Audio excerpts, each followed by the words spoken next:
నేను ప్రస్తుతం వర్షం పడుతున్న సమయంలో కారులో ప్రయాణిస్తున్నాను. కారులో ప్రయాణిస్తున్నప్పుడు విండ్ షీల్డ్ అంటే మన ముందున్న గ్లాస్ లోపలి వైపు కొంత తేమ తేరుకొని పోవడం మీరు చూస్తున్నారు. ఎందుకు ఇక్కడ తేమ ఏర్పడుతుంది?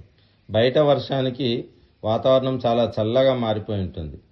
కాబట్టి కారులో కూడా అంతో కొంత గాలి తేమను కలిగి ఉంటుంది.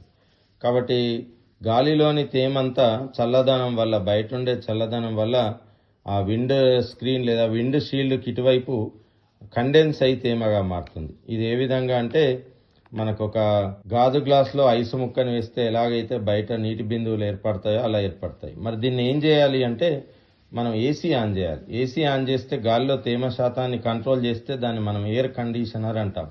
కాబట్టి నేను ఇప్పుడు ఏసీ ఆన్ చేయగానే తేమంతా మాయమై నాకు రోడ్డు క్లియర్గా కనిపిస్తుంది.